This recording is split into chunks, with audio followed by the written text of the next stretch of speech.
Aralık ayı iyice ilerlediğinde, Grey Beaver, Mackenzie Nehri boyunca uzun bir yolculuğa çıktı. Mitsah ve Kulu da onunla birlikte gidiyordu. Grey Beaver, takas ettiği ya da ödünç aldığı köpeklerle çekilen bir kızak sürüyordu. İkinci ve daha küçük bir kızağı ise Mitsah yönetiyordu. Bu kızağa bir grup yavru köpek koşulmuştu. Bu belki de oyuncaktan farksız görünüyordu. Ama Mitsah için çok daha büyük bir anlam taşıyordu. O, dünyada bir adamın işini yapmaya başladığını hissediyordu. Köpekleri nasıl idare edeceğini, onları nasıl eğiteceğini öğreniyordu. Üstelik kızak, yaklaşık 200 pound giysi ve yiyecek taşıdığı için oldukça kullanışlıydı. White Fang, kamp köpeklerinin koşumda çalıştığını daha önce görmüştü. Bu yüzden koşum ilk kez üzerine takıldığında fazla direnmedi. Boynuna yosunla doldurulmuş bir tasma geçirildi. Bu tasma, göğsünden ve sırtından geçen kayışlarla bağlandı. Ve işte bu kayış, onu kızağa bağlayan uzun ipe tutturuldu. Takımda 7 yavru köpek vardı. Diğerleri 9 ile 10 aylıkken, White Fang yalnızca 8 aylıktı. Her köpek, kızağa tek bir iple bağlanmıştı. Ama bu ipler aynı uzunlukta değildi. Aralarındaki fark en az bir köpek boyu kadardı. Tüm ipler, kızağın ön ucundaki bir halkada buluşuyordu. Kızağın altında koşucu yoktu. Huş kabuğundan yapılmış bir tobogandı bu. Ön ucu kara batmaması için yukarı kıvrılmıştı. Bu yapı sayesinde ağırlık, geniş bir kar yüzeyine eşit biçimde dağılıyordu. Çünkü kar, toz gibi hafif ve son derece yumuşaktı. Aynı mantıkla, köpekler de kızağın burnundan yelpaze gibi yayılan iplerle koşturuluyordu. Böylece hiçbir köpek, bir diğerinin tam izinde yürümek zorunda kalmıyordu. Bu yelpaze düzeninin başka bir yararı daha vardı. İplerin farklı uzunlukları, köpeklerin birbirine saldırmasını güçleştiriyordu.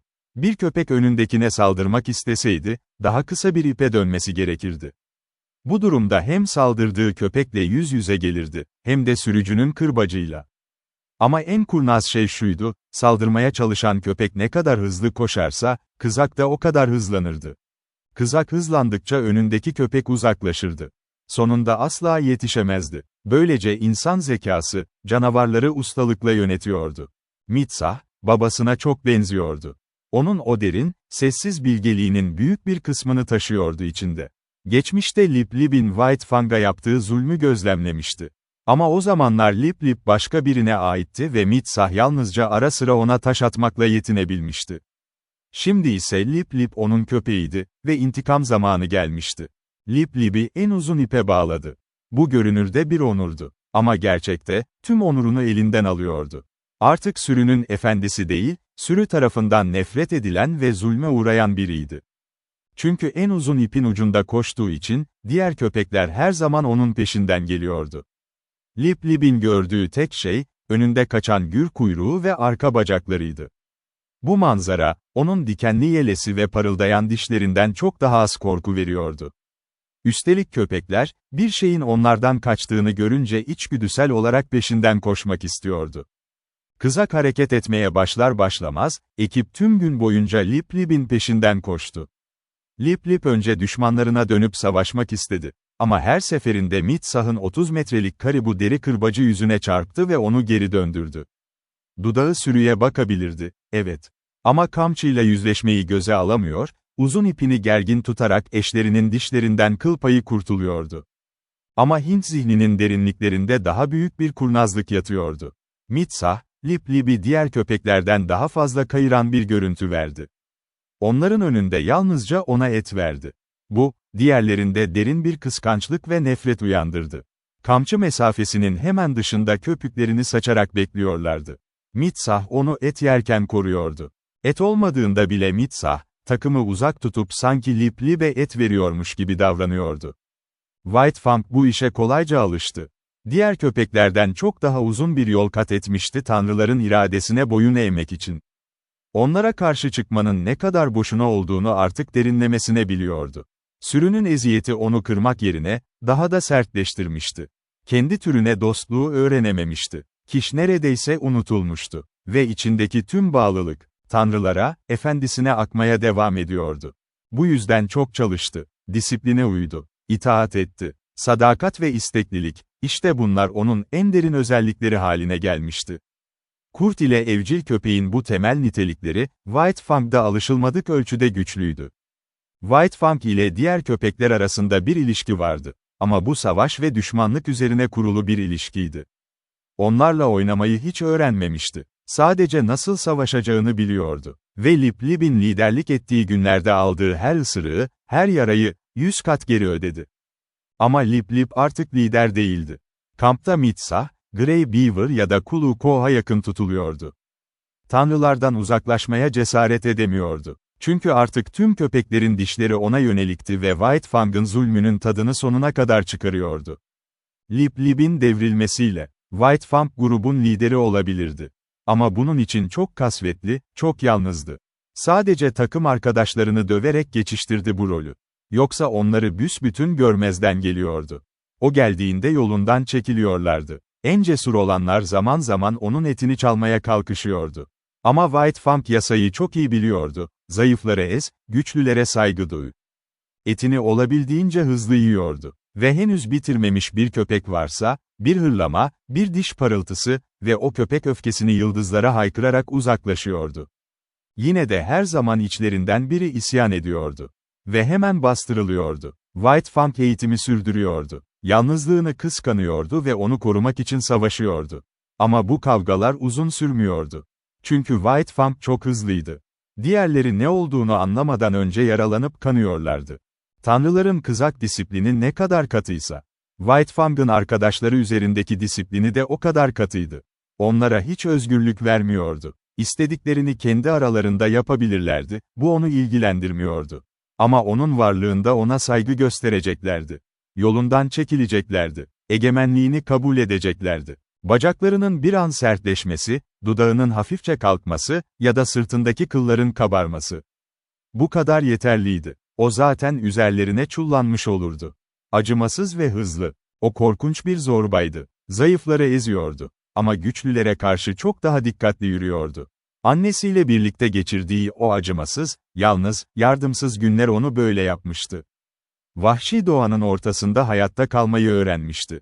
Ve bu süreçte, Grey Beaver ile uzun yolculuklarda geçtiği yabancı köylerde, tam yetişkin köpeklerin önünde gerçekten yumuşak adımlar atıyordu. Aylar geçti. Grey Beaver'ın yolculuğu devam ediyordu. White Fang'ın kasları uzun yürüyüşlerle ve kızak çekmeyle güçleniyordu. Zihinsel gelişimi de neredeyse tamamlanmıştı. Dünyayı oldukça iyi tanır hale gelmişti. Ama bu, karanlık ve katı bir dünyaydı. Sıcaklığı olmayan, okşamayı bilmeyen, sevgiden yoksun bir dünya. Grey Beaver'a karşı hiçbir sıcak duygu beslemiyordu. Doğru, o bir tanrıydı. Ama çok vahşi bir tanrıydı. White Fang onun lordluğunu kabul etmekten memnundu. Ama bu lordluk, üstün zekaya ve kaba kuvvete dayanıyordu. Yine de White Fang'ın içinde, daha derin bir şey vardı. Nazik bir kelime, bir el dokunuşu belki, bunlar o derinlikleri uyandırabilirdi. Ama Grey Beaver okşamıyordu. Nazik sözler söylemiyordu. Bu onun yöntemi değildi. Üstünlüğünü vahşice kuruyor, adaleti sopayla uyguluyordu. Ödül, darbenin tutulmasıydı. İyilik değil. Yani White Fang, bir insanın elinin içinde gizli olan cennetten habersizdi. Üstelik insan ellerini sevmiyordu. Şüpheli bakıyordu onlara. Bazen et verdikleri doğruydu. Ama daha sık acı veriyorlardı. Eller uzak durulması gereken şeylerdi. Taş fırlattılar. Sopa ve kamçı salladılar. Çimdiklediler, büktüler, ustalıkla incittiler. Yabancı köylerde çocukların elleriyle karşılaşmış. Ve bunların ne kadar zalim olduğunu öğrenmişti. Bir keresinde neredeyse bir gözü emeklemeye yeni başlamış bir bebekçik tarafından çıkarılıyordu. Bu deneyimlerden sonra, tüm çocuklara güvensizlikle yaklaştı. Tahammül edemiyordu onlara. Elleriyle yaklaştıklarında tüyleri diken diken olurdu. Büyük Köle Gölü kıyısındaki bir köyde, insan ellerinin tehlikesi karşısında, Grey Beaver'dan öğrendiği bir yasayı değiştirmeye karar verdi. O yasa şuydu, tanrılardan birini ısırmak affedilmez bir suçtu. O köyde, tüm köylerdeki köpekler gibi, White Fang da yiyecek aramaya çıkmıştı. Bir çocuk, donmuş geyik etini baltayla doğruyordu ve talaşlar karda uçuşuyordu. White Fang durdu ve o talaşları yemeye başladı. Çocuğun baltayı bırakıp kalın bir sopa aldığını gördü. Tam zamanında kaçtı. Ama çocuk peşinden geldi. İki tepe arasında sıkıştı. Kaçış yoktu. Çocuk sopasını kaldırmış, onu köşeye sıkıştırmıştı. White Fang çok öfkeliydi. Diken diken olmuş, hırıldıyordu. İçinde adalet duygusu yanıyordu. Donmuş talaşlar, eti bulan köpeğe aitti. Yasa buydu. Hiçbir suç işlememişti. Ama çocuk yine de onu dövmek üzereydi. White Fang ne yaptığını neredeyse bilmiyordu. Bir öfke dalgası onu süpürdü. Ve o kadar hızlı hareket etti ki, çocuk da bilmiyordu. Tek bildiği, anlaşılmaz biçimde karda yuvarlandığıydı. Ve sopayı tutan eli, White Fang'ın dişleriyle paramparça olmuştu. Ama White Fang bir tanrının etine dişini geçirmişti. Bunun bedelini biliyordu. Grey Beaver'a koştu ve onun bacaklarının arkasına büzüldü. Isırılan çocuğun ailesi gelip intikam istedi. Ama Grey Beaver White Fang'ı savundu. Mitsah'da, Kuluko'da. Öfkeli konuşmaları, sert jestleri izledi White Fang. Ve anladı, haklıydı. Böylece öğrendi, tanrılar vardı ve tanrılar vardı. Kendi tanrılarından her şeyi kabul etmek zorundaydı. Ama yabancı tanrıların haksızlığına dişleriyle karşılık vermek, ayrıcalığıydı. Ve bu da tanrıların yasasıydı. Gün bitmeden bu yasayı bir kez daha yaşayacaktı. Mitsah ormanda odun toplarken, daha önce ısırdığı çocukla karşılaştı. Yanında başka çocuklar da vardı. Sert sözler geçti. Sonra hepsi birden Mitsah'a saldırdı. Her yandan darbeler yağıyordu üzerine. White Fang önce izledi. Bu tanrıların işiydi, onu ilgilendirmezdi. Sonra fark etti. Bu, kendi Mitsah'ıydı. Kendi tanrısıydı. Ve o tehlikedeydi. Düşünmedi. Bir çılgınlık dalgası onu aralarına fırlattı. 5 dakika sonra ortalık dağılmıştı. Kaçan çocuklar karda kan damlıyordu. Mitsah kampa dönüp hikayeyi anlattığında, Grey Beaver bol miktarda et verilmesini emretti. White Fang ateşin yanında, doymuş ve uykulu halde uzanırken, içindeki bir şey bunun doğru olduğunu biliyordu. Bu deneyimler White Fang'a mülkiyeti ve onu savunma yükümlülüğünü öğretti. Tanrısının bedenini korumaktan, Tanrısının mallarını korumaya geçmek bir adımdı. Ve bu adımı attı. Dünyanın geri kalanına karşı, efendisini savunacaktı. Hatta başka tanrıları bile ısıracaktı bunun için. Tehlikeli bir yoldu bu. Ama White Fang geri adım atmıyordu. Tanrılara meydan okumak, cesaret istiyordu. Ve o sahip olduğunu gösterdi buna. Hırsızlar Grey Beaver'ın mülkünü rahat bırakmayı öğrendi. Bunu öğrendi de, hırsız tanrı çoğunlukla korkaktı. Alarm sesinde kaçmaya hazırdı. Ama alarm ile Grey Beaver'ın yardıma gelmesi arasında bir süre geçiyordu. Bu yüzden White Fang havlamıyordu. Hiç. Yöntemi doğrudan davetsiz misafirin üzerine atılmak ve mümkünse dişlerini geçirmekti. Bu, onu daha da yalnız, daha da vahşi yaptı. Ama aynı zamanda efendisi için son derece değerli bir koruyucu haline getirdi. Aylar geçti. Köpek ile adam arasındaki antlaşma giderek güçlendi. Bu, insanla kurdun kadim sözleşmesiydi. Vahşiden başlamıştı. Ve tüm kurtlar ve vahşi köpekler gibi. White Fang da bu antlaşmayı kendisi kurmuştu. Şartlar basitti. Et ve sıcaklık, koruma ve arkadaşlık karşılığında, özgürlüğünü verdi. Efendisinin mülkünü korudu. Onun için çalıştı. Ona itaat etti. Bir tanrıya sahip olmak, hizmet demekti. White Fang'ın hizmeti görev ve hayranlıktı. Ama sevgi değildi. Sevginin ne olduğunu bilmiyordu. Kiş, uzak bir anıydı. Ve insana bağlılığı, varlığının bir yasası gibi içine işlemişti.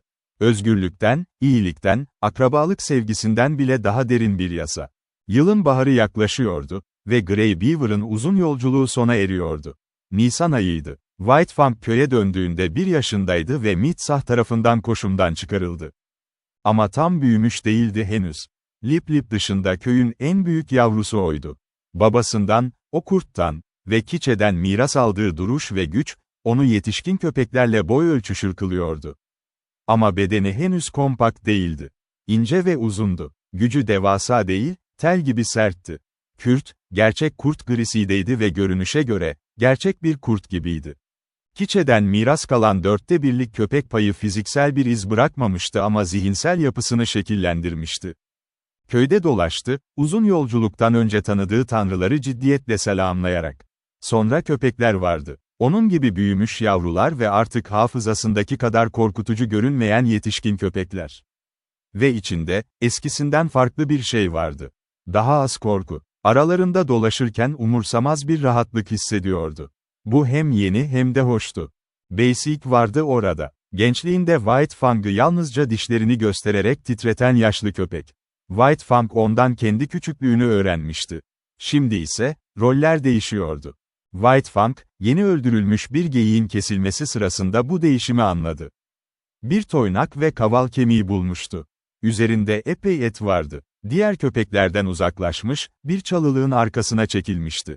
Ödülünü yerken, Basic üzerine atıldı. Ne yaptığını anlamadan önce 2 kez saldırmış ve White Fang'ın karşı atağıyla geri fırlamıştı. Basic şaşkın durdu. Cesaret ve hız, onu alt etmişti. İkisi arasında ham, kırmızı kaval kemiği yatıyordu.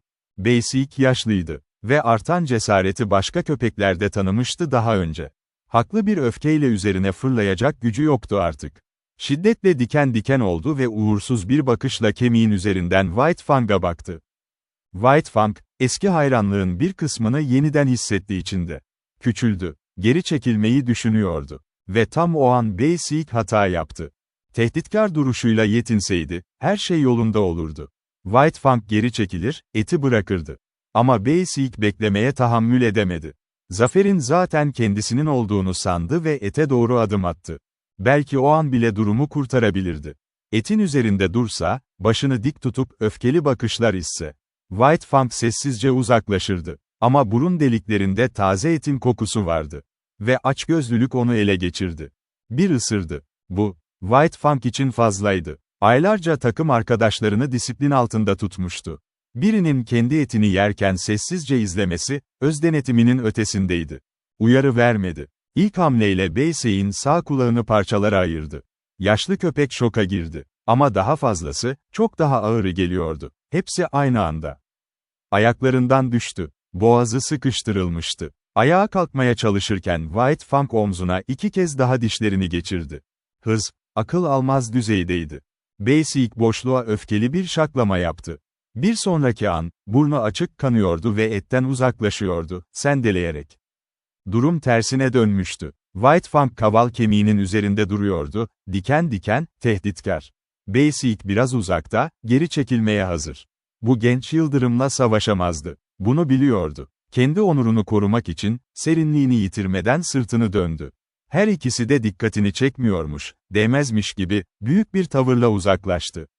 Gözden kaybolana kadar durmadı. Bu karşılaşma White Fang'a büyük bir özgüven kazandırdı. Yetişkin köpeklerin arasında artık daha az çekinerek yürüyordu. Ama sorun aramıyordu. Sadece, hakkını istiyordu. Yolundan çekilmelerini, izin vermelerini, kabul görmesini. Yavru köpeklerin gittiği yerde yol açılıyordu. Yaşlılar ise şaşkın ama saygılı bir uzaklıkla onu izliyordu. Kimse düşmanca davranmaya cesaret edemiyordu. Kimse de dostane yaklaşmayı göze alamıyordu. Onu yalnız bırakıyorlardı. Ve White Fang, onları yalnız bırakıyordu. Yaz ortasında beklenmedik bir an yaşandı. Köyün kenarında yeni kurulan bir çadırı araştırırken, Kiş ile tam anlamıyla karşı karşıya geldi. Duraksadı, baktı. Belirsiz bir tanıma hissi vardı içinde. Eski bir içgüdüyle dudağını kaldırıp hırladı. Ve o hırlamayla birlikte, unutulmuş yavruluğu birdenbire geri aktı. Tanrıları tanımadan önceki günler. O eski, tanıdık duygular, dalgalar halinde üstüne çöktü. Sevinçle ona doğru atladı. Kiş onu yanağından kemiğe kadar yarık eden dişleriyle karşıladı. White Fang geri çekildi. Şaşkındı. Anlayamamıştı. Ama bu Kiçe'nin suçu değildi. Bir kurt anne, yaklaşık 1 yıl önceki yavrularını hatırlamak için yaratılmamıştı. White Fang onun için bir yabancıydı. Bir davetsiz misafir. Ve şu an yanındaki yavruya karşı gelen biri. Yavrulardan biri White Fang'ın yanına yürüdü. Üvey kardeşlerdi, bunu ikisi de bilmiyordu. White Fang merakla kokladı onu. Kiş yeniden saldırdı. Yüzünü bir kez daha yaraladı. White Fang daha da geri çekildi. Eski anılar, yeniden mezara indi. Kiş yavrucuğunu yaladı ve zaman zaman durarak White Fang'a hırladı. Onun için bir değeri yoktu. White Fang ise, onsuz da gayet iyi geçinmeyi çoktan öğrenmişti. Onun için artık bir yer yoktu. Yok gibiydi. Hala orada duruyordu. Aptal, şaşkın, anıları silinmiş. Kiş 3. kez saldırıp onu kovmaya çalıştığında, White Fang döndü ve uzaklaştı. Çünkü içinde bir yasa vardı. Dişilere karşı savaşılmaz. Bunu düşünerek öğrenmemişti. Bu bir içgüdüydü. Tıpkı geceleri aya ulumasına ya da ölümden korkmasına neden olan içgüdü gibi. Gitti. Aylar geçti. White Fang daha güçlü, daha ağır, daha kompakt hale geliyordu. Ve karakteri de, kalıtımı ve çevresiyle birlikte şekillenmeye devam ediyordu. Mirası bir kil gibiydi. Birçok olasılık taşıyordu. Birçok farklı biçim alabilirdi. Çevre ise o kili şekillendiriyordu. Vahşi doğada kalıp hiç ateşe yaklaşmasaydı, gerçek bir kurt olurdu. Ama tanrılar ona farklı bir yol açmıştı. Bir köpek olmuştu. Bir kurt değil, ama kurda çok yakın bir köpek. Ve böylece, giderek daha kasvetli, daha yalnız, daha vahşi bir varlığa dönüşüyordu. Köpekler onunla barış içinde olmanın savaştan daha iyi olduğunu öğrenmişti. Grey Beaver ise onu her geçen gün daha değerli buluyordu. Ama White Fang'ın büyük bir zayıflığı vardı. Dalga geçilmesine dayanamıyordu. İnsanlar kendi aralarında gülebilirdi. Bu onu ilgilendirmezdi. Ama gülüşmeler üzerine döndüğünde, korkunç bir öfke onu sarardı. Ağırbaşlı, onurlu, kasvetli bir yaratıktı. Bir kahkaha onu çıldırtırdı. Saatlerce şeytan gibi davranırdı. Ve o anlarda yanında olmak talihsizliğine uğrayan köpek, bunu pişmanlıkla öğrenirdi. Sadece Grey Beaver'ın koruması onu kurtarabilirdi onlardan. Köpeklerin arkasında ise yalnızca açık alan vardı. Ve White Fang oraya geldiğinde oraya uçtular. Hayatının 3. yılında, Mackenzie Kızılderililerinde büyük bir kıtlık yaşandı. Yaz aylarında balıklar gelmedi. Kışın karibu, alışılageldik yollarını terk etti. Mooslar azalmıştı. Tavşanlar neredeyse yok olmuştu. Avcı hayvanlar da kaybolmuştu. Her şey yok olmuştu. Her şeyden yoksun bırakılan insanlar, birbirlerine düştüler. Zayıfladılar. Yalnızca güçlüler hayatta kaldı. Yaşlılar ve zayıflar açlıktan öldü. Köyde inleme sesleri vardı. Kadınlar ve çocuklar, ormanda boş gözlerle sersefil dolaşan zayıf avcılar için ne bulsalar yediler. Tanrılar öyle bir noktaya gelmişti ki, mokasinlerini ve eldivenlerinin yumuşak bronz derilerini yiyorlardı. Köpekler, sırtlarındaki koşumları kemiriyordu. Kamçı darbelerine aldırmadan. Ve köpekler birbirini yedi. Tanrılar da köpekleri yedi. Önce en zayıflar, sonra diğerleri. Hayatta kalan en cesur ve en akıllı birkaç köpek ise tanrıların ateşlerini terk etti. Ve ormanda ya açlıktan öldü ya da kurtların avı oldu. White Fang da ormana kaçtı. Ama diğerlerinden daha şanslıydı. Yavruluk günleri onu bu hayata hazırlamıştı. Küçük avları izlemekte ustalaşmıştı. Saatlerce sakin serebilirdi. Ağaç sincabının her hareketini takip ederdi. Açlık kadar büyük bir sabırla bekler, sincap yere inene kadar kımıldamazdı. Sonra, gri bir mermi gibi fırlardı. Ve hiç ıskalamıyordu. Ama sincaplar yetmiyordu. Yeterince yoktu. Daha küçük şeylere yöneldi. Fare yuvalarını kazıdı. Kendisi kadar aç olan gelinciklerle boğuştu. Kıtlığın en kötü döneminde tanrıların ateşlerine döndü. Ama kampların içine girmedi. Ormanda gizlendi. Ve nadir anlarda, tuzaklardan çaldı. Bir keresinde Grey Beaver'ın bir tavşan tuzağını soydu. Grey Beaver o sırada ormanda yorgun adımlarla sendeliyor, sık sık durarak dinleniyordu. Bir gün White Fang, zayıf ve gevşek eklemli genç bir kurtla karşılaştı. Aç olmasaydı, belki onunla gider, vahşi kardeşleri arasında bir yere bulurdu kendine. Ama açtı. Ve o genç kurdu öldürüp yedi. Şans ona güler gibiydi. Yeterince yiyecek bulduğunda, her zaman öldürecek bir şeyle karşılaşıyordu. Zayıf düştüğünde ise, büyük avcı hiçbiri ona rastlamıyordu. Bir vaşak, dolu bir kurt sürüsünü günlerce peşine taktı. Uzun ve acımasız bir kovalamacaydı. Ama onlardan daha iyi beslenmişti. Sonunda kaçtılar. Ve o, kaçarken, yorgun bir küçük tavşanı da kapıp götürdü yanında. Bundan sonra ülkenin o bölgesini terk etti. Doğduğu vadiye doğru yürüdü. Ve burada, eski sığınakta Kiçe ile yeniden karşılaştı. Kiş de tanrıların ateşlerinden kaçmış, eski sığınağına dönmüş ve yavrularını doğurmuştu. Ama bu yavrulardan yalnızca biri White Fang sahneye çıktığında hayattaydı. O da uzun yaşamaya kaderli değildi. Böyle bir kıtlıkta genç hayatın şansı çok azdı. Kiçe'nin yetişkin oğluna yaptığı karşılama, sevgi dolu değildi. Ama White Fang umursamadı. Annesinden büyümüştü. Felsefi bir tavırla döndü ve dere boyunca yürümeye devam etti. Çatalda sola döndü ve annesiyle birlikte çok önce bir vaşakla savaştığı inleğe ulaştı. Terk edilmiş sığınakta bir gün dinlendi. Yaz başında, kıtlığın son günlerinde, Lip Lip ile karşılaştı. O da ormana gitmiş ve orada mutsuz bir hayat sürüyordu. White Fang onu beklenmedik bir anda buldu. Yüksek bir uçurumun dibinde, bir kayalık köşeden döndüklerinde, ikisi de birdenbire karşı karşıya geldi. Anlık bir şok. Duraksadılar. Şüpheli gözlerle birbirlerine baktılar. White Fang mükemmel durumdaydı. Bir hafta boyunca yeterince yemişti. Son öldürmesinden henüz doymaya doymuştu. Ama Lip Lip'e bakar bakmaz, sırtındaki kıllar diken diken oldu. İstemsizdi bu. Geçmişte, Lip Lip'in zorbalığı ve zulmü ne zaman gelse, bu fiziksel tepki de onunla birlikte gelirdi. Şimdi de öyle oldu. Otomatik olarak, geri dönmüş eski bir refleks gibi. Boşa harcamadı vakti. Lip Lip geri çekilmeye çalıştı ama White Fang ona sertçe vurdu, omuz omuzaydılar. Lip Lip devrildi, sırt üstü yuvarlandı. White Fang'ın dişleri zayıf boğazına saplandı. Kısa ve keskin bir ölüm mücadelesi oldu. White Fang onu bıraktı. Etrafında birkaç adım attı, sert bacaklı, gözlemci. Sonra rotasına döndü ve uçurumun tabanı boyunca yürümeye devam etti. Bir gün, ormanın kenarına geldi. Önünde dar bir açık alan uzanıyordu, Mackenzie'ye doğru hafifçe eğimli. Bu araziyi daha önce geçmişti. O zamanlar boştu. Ama şimdi bir köy vardı orada. Ağaçların arasında gizlendi ve inceledi. Görüntüler, sesler ve kokular tanıdıktı. Eski köy yeni bir yere taşınmıştı. Ama bir fark vardı. İnleme yoktu. Sızlanma yoktu. Memnun sesler geliyordu kulağına. Bir kadının öfkeli sesini duyduğunda, bunun tok bir karından gelen öfke olduğunu anladı. Ve havada, balık kokusu vardı. Yiyecek. Kıtlık sona ermişti. Cesurca ormandan çıktı. Doğrudan Grey Beaver'ın çadırına koştu. Grey Beaver orada değildi. Ama Kulu Ko onu sevinç çığlıklarıyla karşıladı ve taze yakalanmış bir balık uzattı. White Fang uzandı ve Grey Beaver'ın gelmesini bekledi.